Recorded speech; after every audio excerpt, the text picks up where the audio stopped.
ప్రజాపంద నాయకుడు కామ్రేడ్ పిట్ల ఎల్లన్న మరణించి నేటికి 34 సంవత్సరాలు కావస్తున్నది.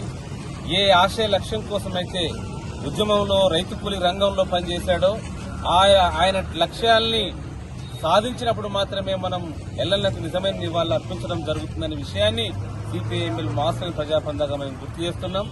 ఆ రోజున్నటువంటి పీపుల్స్ వార్ శత్రువులకు మిత్రులకు తేడా తెలియనటువంటి స్థితిలో శత్రు వైరుధ్యంలో ఉండేటటువంటి కమ్యూనిస్టులపైన దాడులు చేయడం అనేది హేయమైన చర్యగా ప్రజాస్వామికవాదులు ఇక్కడ ఉన్న ప్రజలందరూ ఖండించారు. అందుకని ప్రజల యొక్క సమస్యలపై పనిచేస్తున్నటువంటి ప్రజానాయకులు చంపడం అనేది ఎంత పొరపాటో చరిత్రలో లెక్కించబడ్డది. కాబట్టి ఈ ఎల్లన్న ఏ ఆశయ సిద్ధి కోసమైతే పనిచేశాడో ఆ ఆశయ సిద్ధి కోసం మేమందరం కూడా కట్టుబడి తన బాటలు నడుస్తామని ఈ సందర్భంగా ఈ నివాళులు అర్పిస్తూ ఈ 34వ వర్ధంతి సందర్భంగా కామ్రేడ్ ఎల్లన్నకు జోహార్ అర్పిస్తూ ముగిస్తా ఉన్నాం. ఈరోజు భీమ్గల్ మండలంలో కామ్రేడ్ ఎల్లన్న 34వ వర్ధంతి సభను సిపిఎంఎల్ ప్రజాపంత మాస్ లైన్ గా ఈరోజు ఘనంగా మనం భీమ్గల్ మండల కేంద్రం స్తూపం వద్ద మనం జరుపుకుంటున్నాం.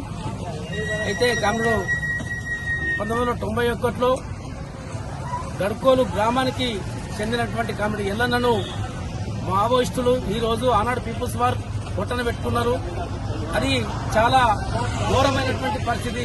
ఎందుకంటే విప్లవకారులం అని చెప్తున్నటువంటి వాళ్ళు ఒక విప్లవ సంస్థ నాయకుడిని చంపడం చాలా దుర్మార్గమైనటువంటి చర్య.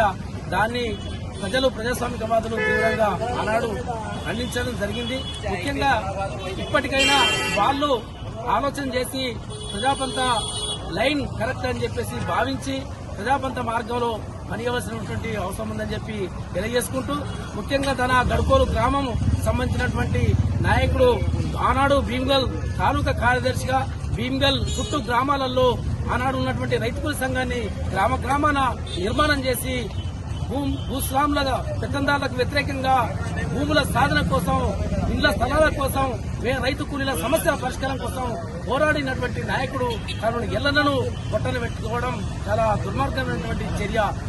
ఇప్పటికైనా ప్రజల కోసం, ప్రజా సమస్యల పరిష్కారం కోసం పనిచేసినటువంటి ఎల్లన్నను పొట్టన పెట్టుకోవడం కరెక్ట్ కాదని చెప్పి భావిస్తూ ఇప్పుడు కామ్రేడ్ ఎల్లన్నకు ఘనంగా నివాళులు అర్పిస్తూ జోహార్లు తెలియజేస్తూ ముగిస్తా ఉన్నాం. ఎప్పటికప్పుడు వార్తలను వీక్షించేందుకు Q9 న్యూస్ ని సబ్స్క్రైబ్ చేసుకోండి, లైక్ చేయండి, షేర్ చేయండి. విలువైన సమాచారాన్ని ముందుగా మీరే తెలుసుకునేందుకు బెల్ బటన్ ని క్లిక్ చేయండి.